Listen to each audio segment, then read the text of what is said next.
ഓം ശാന്തി. നല്ല സുഹൃത്തുക്കളെ ഉണ്ടാക്കുക, ഇത് എല്ലാവർക്കും ഇഷ്ടമുള്ള കാര്യമാണ്. പക്ഷേ പലപ്പോഴും നമ്മളുടെ വായിൽ നിന്ന് വരുന്ന വാക്കുകൾ കൊണ്ടോ ചെറിയ ചെറിയ പെരുമാറ്റങ്ങൾ കൊണ്ടോ നല്ല ആത്മമിത്രങ്ങൾ പോലും തകർന്നു പോകാറുണ്ട്.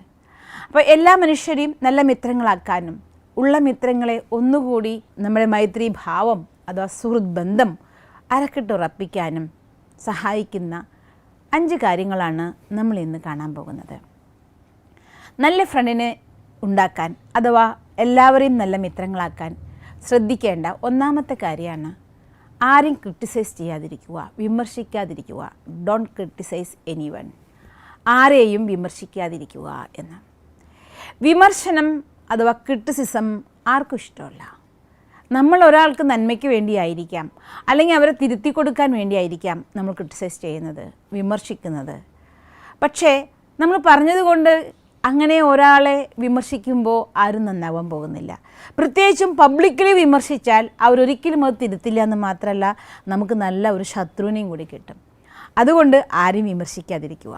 വിമർശിക്കാതിരിക്കുന്നത് മറ്റുള്ളവരെ ഫ്രണ്ടാക്കാനുള്ള, മിത്രങ്ങളെ സമ്പാദിക്കാനുള്ള ഒരു നല്ല വഴിയാണ്. ബെഞ്ചമിൻ ഫ്രാങ്ക്ലിൻ പറയുന്നത് അദ്ദേഹത്തിൻ്റെ വിജയരഹസ്യം എന്തെന്നാൽ ഒരിക്കലും അദ്ദേഹം ആരും ക്രിട്ടിസൈസ് ചെയ്യാറില്ലാത്രേ. ഒരിക്കലും വിമർശിക്കാതിരിക്കുക എന്നുള്ള തൻ്റെ പോളിസിയിലൂടെയാണ് അദ്ദേഹത്തിന് തൻ്റെ വിജയം നേടാൻ സാധിച്ചത്, അഥവാ അദ്ദേഹത്തിൻ്റെ ഉയർന്ന അവസ്ഥയിൽ എത്തിച്ചേർന്നത്. മറിച്ച് എബ്രഹാം ലിങ്കൺ എല്ലാവരെയും വിമർശിക്കുമായിരുന്നു അത്രേ. ഒരു ദിവസം അദ്ദേഹം ഒരാളെ വിമർശിച്ച സമയത്ത് അദ്ദേഹത്തിനെ വാൾപ്പയറ്റിന് അയാൾ ക്ഷണിച്ചു. ഞാനുമായി വാൾപ്പയറ്റിന് നിങ്ങൾ വരണം എന്ന് ലിങ്കണോട് ആവശ്യപ്പെട്ടു. ലിങ്കൺ ആകെ ഭയന്നുപോയി. കാരണം ലിങ്കണ് വാൾപ്പയറ്റ് അറിയില്ലായിരുന്നു. അദ്ദേഹം വിചാരിച്ചു, ഞാനിങ്ങനെ വിമർശിച്ച് എൻ്റെ ജീവൻ തന്നെ അപകടത്തിലായല്ലോ. അതിനുശേഷം ഒരിക്കലും എബ്രഹാം ലിങ്കൺ ആരെയും ക്രിട്ടിസൈസ് ചെയ്തിട്ടില്ല. എപ്പോഴാണോ നമ്മൾ മറ്റുള്ളവരെ ക്രിട്ടിസൈസ് ചെയ്യുന്നത്, വിമർശിക്കുന്നത്, കുറ്റം പറയുന്നത്, അപ്പോൾ നമുക്ക് അവരെ മനസ്സിലാക്കാൻ സാധ്യമല്ല. നല്ല ബന്ധങ്ങൾ പോലും തകർന്നു പോകും. വിമർശിക്കാതിരിക്കണമെങ്കിലോ ഒരുപാട് ക്ഷമ വേണം, ഒരുപാട് സഹനശക്തി വേണം. മറ്റുള്ളവർ എന്താണോ എങ്ങനെയാണെന്ന് മനസ്സിലാക്കാൻ നമുക്ക് സാധിക്കണം. എപ്പോൾ മറ്റുള്ളവരെ മനസ്സിലാക്കാൻ നമുക്ക് സാധിക്കുന്നോ, ആ സാഹചര്യങ്ങൾ എന്താണെന്ന് നമ്മൾ മനസ്സിലാക്കുന്നോ, അതോടെ വിമർശനം ഇല്ലാതാകും. നമ്മുടെ ജീവിതത്തിൽ ഒരുപാട് മിത്രങ്ങൾ സമ്പാദിക്കാനും സാധിക്കും. രണ്ടാമതായി നമ്മൾ ശ്രദ്ധിക്കേണ്ട കാര്യം, അക്സെപ്റ്റ് യുവർ മിസ്റ്റേക്സ് ക്വിക്ക്ലി. പെട്ടെന്ന് തന്നെ നമ്മുടെ കയ്യിൽ നിന്ന് എന്തെങ്കിലും തെറ്റുകൾ പറ്റിയിട്ടുണ്ടെങ്കിൽ അതിനെ സ്വീകരിക്കാം. എപ്പോഴും തെറ്റുകൾ നമ്മുടെ കയ്യിൽ നിന്ന് പറ്റുമ്പോൾ അതിൽ നിന്ന് രക്ഷപ്പെടാൻ വേണ്ടി ഒരുപാട് കാരണങ്ങൾ നമ്മൾ കണ്ടെത്തും, ഒഴിവുകൾ കണ്ടെത്തും. അതങ്ങനെയല്ല, ഇങ്ങനെയാണ്, അതൊന്നും തിരുത്താൻ നമ്മൾ തയ്യാറാവില്ല. പക്ഷേ നമ്മുടെ കയ്യിൽ നിന്നൊരു അബദ്ധം പറ്റിയെന്ന് വിചാരിക്കുക. എല്ലാ മനുഷ്യരുടെ കയ്യിൽ നിന്നും അബദ്ധങ്ങൾ പറ്റാം, തെറ്റുകൾ സംഭവിക്കാം. പക്ഷെ ആ തെറ്റുകൾ സംഭവിച്ചതുകൊണ്ടല്ല പ്രയാസം, അത് തെറ്റാണെന്ന് മാനിക്കുക എന്നുള്ളത് വലിയൊരു കഴിവാണ്. അങ്ങാനും നമുക്കത് സാധിച്ചു കഴിഞ്ഞാൽ തീർച്ചയായിട്ടും നമ്മുടെ ജീവിതത്തിൽ ഒരുപാട് സുഹൃത്തുക്കളുണ്ടാകും. ഇത് ഡെൽ കാർനെഗി എന്ന് പറയുന്നൊരു എഴുത്തുകാരൻ അദ്ദേഹത്തിൻ്റെ ജീവിതത്തിൽ അനുഭവം പങ്കുവയ്ക്കുകയാണ്. അദ്ദേഹം വളരെ വിജനമായ ഒരു സ്ഥലത്ത്, ഒരു ഗ്രാമപ്രദേശത്ത് താമസിക്കുകയായിരുന്നു. അദ്ദേഹത്തിനൊരു ചെറിയ നായി ഉണ്ടായിരുന്നു. ആ നായെ ഒരിക്കലും അദ്ദേഹം കെട്ടിടാറില്ലായിരുന്നു, ചങ്ങലക്കിടില്ലായിരുന്നു. എപ്പോഴൊക്കെ ഇദ്ദേഹം വാക്കിങ്ങിന് പോകുന്നു, ഈ നായ കൂടെ പോകും. അങ്ങനെ നായാനും സ്നേഹിച്ചുകൊണ്ട് ഇദ്ദേഹത്തിന് പൊതുവേ നായനെ ബന്ധനത്തിലിടുക, അതുകൊണ്ട് ചങ്ങലക്കിടുക എന്നൊക്കെ പറയുമ്പോൾ അതിൻ്റെ ഓണർക്ക് എന്തായാലും ഒരു വിഷമം ഉണ്ടാവുമല്ലോ. പ്രത്യേകിച്ച് അവിടെ ആരും ഉപദ്രവിക്കാനില്ല, ആരും കടിക്കാനില്ല. അതുകൊണ്ട് വളരെ സന്തോഷത്തോടെ അദ്ദേഹം ആ നായയുടെ കൂടെ വാക്കിങ്ങിന് പോകും. കാട്ടിൽ പോവുകയാണെങ്കിലും നടക്കാൻ പോവുകയാണെങ്കിലും ഒക്കെ ഈ നായനെ ചങ്ങലയില്ലാതെ തന്നെ നായ ഇദ്ദേഹത്തെ അനുഗമിക്കുമായിരുന്നു. അങ്ങനെ ഇരിക്കെ ആ നാട്ടിൽ ഒരു പോലീസുകാരൻ അവിടേക്ക് താമസത്തിന് വന്നു. ഇദ്ദേഹം ഇത് നോട്ടീസ് ചെയ്തു. കാർനെഗിയുടെ കൂടെ ഒരു നായ അതിനെ ചങ്ങലയ്ക്കൊന്നും ഇടാതെ, ബെൽറ്റ് പോലും ഇടാതെ അദ്ദേഹത്തിൻ്റെ പിന്നാലെ പോകുന്നു. അപ്പം അദ്ദേഹം കാർനെഗിയോട് പറഞ്ഞു, എഴുത്തുകാരനോട് പറയുകയാണ്, നിങ്ങൾക്ക് അറിഞ്ഞൂടെ നായേനെ ബെൽറ്റ് ഇടാതെയും ചങ്ങലയ്ക്കിടാതെയും കൊണ്ടുപോകുന്നത് എത്ര വലിയ കുറ്റകരമാണ്. ഇതാരെങ്കിലും പോയി കടിക്കേ അല്ലെങ്കിൽ വല്ല ജീവികളെ ഉപദ്രവിക്കുകയൊക്കെ ചെയ്യൂലേ, നിങ്ങൾ എന്തുകൊണ്ടാണ് ഇങ്ങനെ ചെയ്യുന്നത്? അപ്പം അദ്ദേഹം ഇതൊരു വിജനമായ സ്ഥലമാണല്ലോ, അതുകൊണ്ടാണ് ഞാൻ ഈ നായേനെ ചങ്ങലയ്ക്കിടാത്തത്. പാവം ജീവി, അതിനെന്തിനാ ബന്ധനത്തിലാക്കണമെന്ന് വിചാരിച്ചു, അതങ്ങനെ ഒന്നിനെ ഉപദ്രവിക്കുന്നതല്ല. അപ്പോൾ ഇയാൾക്ക് ദേഷ്യം വന്നു. ഇയാൾ പറഞ്ഞു, അങ്ങനെ എങ്ങനെയാണ് പറയുക, ഇതിനെ ഉപദ്രവിക്കില്ല എന്ന്. ഇനി മേലാൽ ഇതിനെ കൊണ്ടുവരുമ്പോൾ നീ ഇത് ചങ്ങലയ്ക്ക് ഇട്ടിട്ടില്ല എങ്കിൽ തീർച്ചയായിട്ടും 2 നായേനെയോ അതെ നിന്നെയോ അതെ ഞാൻ കൂട്ടിൽ കയറ്റും, പോലീസിന് ഞാൻ പരാതി കൊടുക്കും. ഓക്കെ, അത് കഴിഞ്ഞു. കുറച്ച് ദിവസങ്ങൾ കഴിഞ്ഞു. പിന്നെയും ഒരു ദിവസം മോർണിംഗ് വാക്കിൽ അന്നും അദ്ദേഹം നായേനെ ചങ്ങലയ്ക്കിടാൻ മറന്നുപോയി. ആ സമയത്ത് ഇയാൾ ഫേസ് ടു ഫേസ് വന്നു.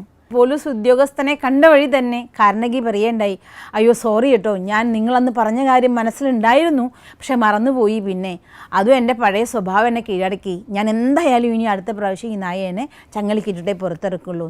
അപ്പോൾ ഇയാൾ പറഞ്ഞു, അതെന്തിനാ, അത്രയ്ക്ക് കുഴപ്പമൊന്നുമില്ല, ഇതൊരു വിജനമായ സ്ഥലമല്ലേ. ആലോചിച്ച് നോക്കൂ, നേരത്തെ ചീത്ത വിളിച്ച ആളാണ് ഇദ്ദേഹം. ആദ്യം തന്നെ ക്ഷമാപണം ചെയ്ത സമയത്ത് തൻ്റെ കുറ്റം ഏറ്റുപറഞ്ഞോടുകൂടി പോലീസുകാരൻ്റെ മനസ്സ് കുറച്ച് തണുത്തു. അയാൾ പറഞ്ഞു, അത് കുഴപ്പമൊന്നുമില്ല, ഈ വിജനമായ സ്ഥലമല്ലേ, ഈ നായനെ നീ കൂടെ കൊണ്ടുകൊണ്ട് കുഴപ്പമൊന്നുമില്ല. അല്ലല്ല, ഇതേതെങ്കിലും മനുഷ്യരെ പോയി കടിച്ചാലോ അല്ലെങ്കിൽ ഇതേതെങ്കിലും ജീവികളെ ഉപദ്രവിച്ചാലോ, അതുകൊണ്ട് ഞാൻ അടുത്ത പ്രാവശ്യം എന്തായാലും ഇതിന് ചങ്ങലയിട്ട് കൊണ്ടുവരും, ചങ്ങലക്കിട്ടിട്ടേ കൊണ്ടു നടക്കുള്ളൂ. അപ്പോൾ ഈ പോലീസുകാരൻ ഒന്നുകൂടി പറയാണ്, ഞാൻ അന്ന് പറഞ്ഞ കാര്യം നിൻ്റെ മനസ്സിൽ അത്രയ്ക്കധികം പതിഞ്ഞു പോയിട്ടുണ്ടാവും, ഇതൊരു കാര്യക്കാരൊന്നുമില്ല, നമ്മൾ തമ്മിൽ അങ്ങനെ കണ്ടിട്ടുമില്ല, അങ്ങനെ സംസാരിച്ചിട്ടുമില്ല, നീ നിൻ്റെ നയനെയും കൊണ്ട് സ്വസ്ഥമായി നടക്കാൻ പോയിക്കൂ. അപ്പോൾ എപ്പോഴാണോ നമ്മൾ നമ്മുടെ കുറ്റത്തിനെ സമ്മതിക്കുന്നത്, ഉടനടി മറ്റേ ആൾക്ക്, ആരാണോ നമ്മുടെ കുറ്റം കണ്ടുപിടിച്ചവർ, അവർ നമ്മുടെ ഫ്രണ്ടായി മാറും, അല്ലാതെ ഒരിക്കലും നമ്മൾ ഉപദ്രവിക്കില്ല. അതുകൊണ്ട് എന്തെങ്കിലും ഒരു അബദ്ധം പറ്റിക്കഴിഞ്ഞാൽ അതിനെ തുറന്ന് സമ്മതിക്കാനുള്ള ഒരു മനസ്ഥിതി നമ്മൾ ഡെവലപ്പ് ചെയ്യണം. അപ്പോൾ നമുക്ക് ഉറ്റമിത്രങ്ങൾ ഉണ്ടാക്കാൻ സാധിക്കും. മൂന്നാമതായി നമ്മൾ കൊണ്ടുവരേണ്ട കാര്യം, മറ്റുള്ളവരെ സത്യസന്ധമായി അനുമോദിക്കാൻ പഠിക്കണം. Appreciate others genuinely. യഥാർത്ഥത്തിൽ മറ്റുള്ളവരോട് നമുക്കൊരു അപ്രിസിയേഷൻ കൊടുക്കാൻ, അനുമോദനം നൽകാൻ നമുക്ക് സാധിക്കണം. ചെറിയ ചെറിയ കാര്യങ്ങളാണ് മറ്റുള്ളവർ ചെയ്യുന്നതെങ്കിലും അതിനെ നമ്മൾ അനുമോദിക്കണം. ഈ അനുമോദനം എന്നുള്ളത് വലിയൊരു ഫീലിംഗ് ആണ്. ഈ അനുമോദനങ്ങൾ നമ്മൾ കൊടുക്കുകയാണെങ്കിൽ ഒരു വ്യക്തി എന്തും നമുക്ക് ചെയ്തു തരും.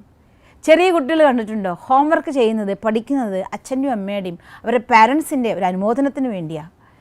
ചെയ്യുന്ന കാര്യങ്ങളെ കൂടുതൽ നന്നായി ചെയ്യാൻ, ഞാൻ ഈ ചെയ്തു കഴിഞ്ഞാൽ എൻ്റെ ബോസ് അഥവാ എന്നേക്കാൾ മുതിർന്ന ആൾ അവരെന്നെ ഇതിനെ അനുമോദിക്കും എന്ന് ഫീൽ ചെയ്ത് കഴിഞ്ഞാൽ അതിനുവേണ്ടി ദ ബെസ്റ്റായിട്ട് കാര്യങ്ങൾ ചെയ്യുന്നവർ, ഈവൻ ഹിമാലയം പോലുള്ള പർവ്വതങ്ങൾ കീഴടക്കുന്നതും വലിയ വലിയ കമ്പനികൾ നടത്തുന്നത് പോലും അനുമോദനത്തിന് വേണ്ടി ആളുകൾ ചെയ്യാറുണ്ട്.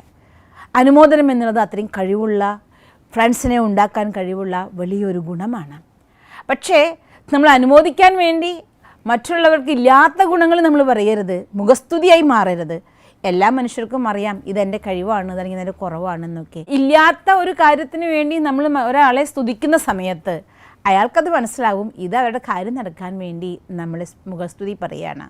അതുകൊണ്ട് ജെന്യുവൻലി ഉള്ള കാര്യങ്ങൾ മാത്രം, പക്ഷെ ഉള്ള കാര്യത്തിന് അനുമോദിക്കാൻ മടിക്കരുത്, പിശുക്ക് കാണിക്കരുത്, ധാരാളമായിക്കൊണ്ട് അനുമോദിക്കുക. അതിലൂടെ നമുക്ക് ഉത്തമ ഫ്രണ്ട്സ് ഉണ്ടാക്കാൻ സാധിക്കും. Genuinely interest in others. മറ്റുള്ള ആളുകളിൽ നമുക്ക് താല്പര്യം ഉണ്ടായിരിക്കണം. രണ്ടുപേര് തമ്മിൽ കണ്ടുമുട്ടുമ്പോൾ അവർ പറയുന്നത് കേൾക്കാൻ നമ്മൾ തയ്യാറാകണം, നല്ലൊരു കേൾവിക്കാരനാകണം.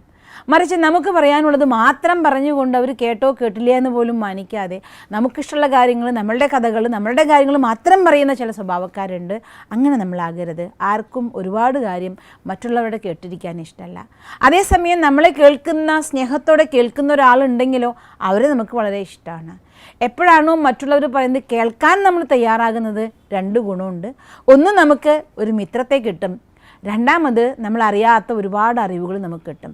നമ്മൾ പറയുന്ന സമയത്ത് നമുക്കറിയുന്ന കാര്യങ്ങൾ അവരോട് പറയുമായിരിക്കും, പക്ഷേ നമ്മൾ കേൾക്കുന്ന സമയത്ത് അവർ പറയുന്ന പുതിയ അറിവുകളെ നമുക്ക് സ്വീകരിക്കാൻ സാധിക്കും. അതുകൊണ്ട് നല്ലൊരു കേൾവിക്കാരനാകുക. അവർ പറയുന്ന കാര്യങ്ങൾ എന്താണോ അതിനോടനുബന്ധമായ കാര്യങ്ങൾ നമുക്ക് അറിയുമെങ്കിൽ കൂടി പറയുക, അല്ലെങ്കിൽ അറിയാത്ത കാര്യങ്ങൾ ചോദിച്ച് മനസ്സിലാക്കുക. ഇങ്ങനെയൊക്കെ ചെയ്യുന്ന സമയത്ത് നമ്മളുടെ പരസ്പര ബന്ധം ഗാഢമാകും, അത് വളരെ മിത്രമായി തീരാനായി സാധിക്കും. അഞ്ചാമത്തെ കാര്യം, സ്മൈൽ, പുഞ്ചിരിക്കുക.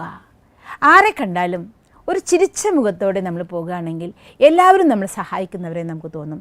നമ്മൾ വളരെ ഗൗരവമായിട്ടൊക്കെ നടന്നു പോകുകയാണെങ്കിൽ നമുക്ക് തോന്നും എല്ലാവരും നമ്മളെ കാണുമ്പോൾ ഭയപ്പെടും, മാത്രമല്ല അവരും മുഖം തിരിക്കും. കാരണം ചിരിക്കുന്ന സമയത്ത് ഒരു മെസ്സേജ്, ഒരു വൈബ്രേഷൻ, ഒരു പോസിറ്റീവ് തോട്ട്സ് നമ്മൾ അവർക്ക് അയക്കുകയാണ്. ഞാൻ നിങ്ങളുടെ ഫ്രണ്ടാണ്, ഞാൻ നിങ്ങളെ ബഹുമാനിക്കുന്നു, ഞാൻ നിങ്ങളെ കണ്ടിരിക്കുന്നു, ഇങ്ങനെ ഒരുപാട് മെസ്സേജ് ഒരു പുഞ്ചിരിക്ക് കൊടുക്കാൻ സാധിക്കും. അതുകൊണ്ട് ആരെ കാണുമ്പോഴും ഒരു പുഞ്ചിരിക്കുക. അതിൻ്റെ അർത്ഥം സദാ പുഞ്ചിരിച്ചുകൊണ്ട് 70 mm ഫിറ്റ് നടക്കണമെന്നല്ല. പക്ഷേ ആരെ കാണുമ്പോഴും ഒന്ന് പുഞ്ചിരിച്ചുകൊണ്ട് നമ്മൾ നോക്കുകയാണെങ്കിൽ, ഒരു സ്ഥലത്തേക്ക് പോകുന്ന സമയത്ത് നമ്മൾ പുഞ്ചിരിച്ചുകൊണ്ട് ചെന്ന് കയറുമ്പോൾ, ഈവൺ ഒരു ഓട്ടോറിക്ഷയിൽ കയറുകയാണെങ്കിൽ പോലും, ഒരു ഓട്ടോറിക്ഷയിലാണ് ഡ്രൈവറോട് നമ്മൾ പുഞ്ചിരിച്ചുകൊണ്ട് നമ്മൾ കയറിയിരുന്നാൽ അറിയാതൊരു സൗഹൃദം, ഒരു മിത്രതാഭാവം നമ്മുടെ ഉള്ളിലുണ്ടാകും. ഏത് അപരിചിതയാണെങ്കിലും അവരോടും പുഞ്ചിരിച്ചുകൊണ്ട് നമ്മൾ സംസാരിക്കുകയാണെങ്കിൽ അവർ നമ്മളെ വളരെ കാല ഫ്രണ്ട്സിനെ പോലെ നമുക്ക് സഹായിച്ചു തരും. സഹയാത്രികരാണെങ്കിലും പുഞ്ചിരിച്ചുകൊണ്ട് നമ്മളവരോട് കാര്യം ചോദിക്കുകയാണെങ്കിൽ ഒരുപാട് നമുക്ക് സപ്പോർട്ട് കിട്ടും. അപ്പോൾ ഈ പുഞ്ചിരി എന്ന് പറയുന്നത് ഒരു വലിയ മെഡിസിനാണ്, അതൊരു കെയറിങ് ആണ്, അതൊരു അറ്റൻഷനാണ്. അത് നിങ്ങളെ കണ്ടു എന്ന് പറയുന്നതിന് തുല്യമാണ്. ഞാൻ നിങ്ങളെ അനുമോദിക്കുന്നു എന്ന് പറയുന്നതിന് തുല്യമാണ്. അത് ഞാൻ നിങ്ങളെ സ്നേഹിക്കുന്നു എന്ന് പറയുന്നതിന് തുല്യമാണ്. ഒരുപാട് മെസ്സേജുകൾ, നല്ല മെസ്സേജ് കൈമാറാൻ കഴിവുള്ള ഒന്നാണ് നല്ല പുഞ്ചിരി. അല്ല, ചിരികളിലും പലതരം ചിരികളുണ്ട്. പക്ഷേ ഇവിടെ നമ്മളെപ്പോഴും സ്നേഹത്തോടു കൂടിയ ഒരു പോസിറ്റീവ് ഭാവനയോട് കൂടിയ ഒരു പുഞ്ചിരി അത് നമ്മുടെ മുഖത്തുണ്ടെങ്കിൽ നിങ്ങൾ ഏത് അപരിചിതമായ സ്ഥലത്താണെങ്കിലും എവിടെ പോയാലും നിങ്ങൾക്ക് സ്ഥിരകാലമായി അവിടെ തന്നെ ഉള്ളതുപോലുള്ളൊരു ഫീലിംഗ് നമുക്ക് അനുഭവിക്കാനായിട്ട് സാധിക്കും. നിങ്ങളും നിങ്ങളുടെ ജീവിതത്തിൽ ആരെയും ക്രിട്ടിസൈസ് ചെയ്യാതെ ചെറിയ തെറ്റുകൾ നമുക്ക് പറ്റുന്ന സമയത്ത് അതിനെ സ്വീകരിച്ചുകൊണ്ട് എല്ലാവരെയും അനുമോദിച്ച് അപ്രിഷിയേറ്റ് ചെയ്ത് എല്ലാവരിലും യഥാർത്ഥമായി മറ്റുള്ളവർ പറയാൻ കേൾക്കുന്നത് താല്പര്യത്തോടു കൂടി എല്ലാവരോടും പുഞ്ചിരിച്ചുകൊണ്ടൊരു സമീപനത്തിലൂടെ ധാരാളം ഫ്രണ്ട്സിനെ നേടുന്ന ഒരു നല്ല വ്യക്തിയായി മാറട്ടെ. ഓം ശാന്തി. നിങ്ങൾക്ക് ഈ വീഡിയോ ഇഷ്ടപ്പെട്ടുവെങ്കിൽ ഈ ചാനൽ സബ്സ്ക്രൈബ് ചെയ്യും. ഈ വീഡിയോയ്ക്ക് താഴെ കാണുന്ന ലൈക്ക് ബട്ടണും ചുവപ്പ് നിറത്തിലുള്ള സബ്സ്ക്രൈബ് ബട്ടണും അമർത്തും. ഒപ്പം തൊട്ടടുത്ത് പ്രത്യക്ഷപ്പെടുന്ന ബെൽ ഐക്കൺ കൂടി ക്ലിക്ക് ചെയ്താൽ നിങ്ങളുടെ വിലയേറിയ അഭിപ്രായങ്ങളും ആശീർവാദങ്ങളും കമൻറ്റ് ബോക്സിലൂടെ അറിയിച്ചാൽ അത് ഞങ്ങളുടെ പ്രേരണാ സ്രോതസ്സ്. ഞങ്ങളുടെ ഫേസ്ബുക്ക്, ട്വിറ്റർ, ഇൻസ്റ്റാഗ്രാം കൂടി ഫോളോ ചെയ്ത് പ്രോത്സാഹനങ്ങൾ തന്നു. ഞങ്ങളെ സ്നേഹിക്കുന്നവർക്കും ഈ ചാനൽ സബ്സ്ക്രൈബ് ചെയ്ത് സപ്പോർട്ട് ചെയ്തവർക്കും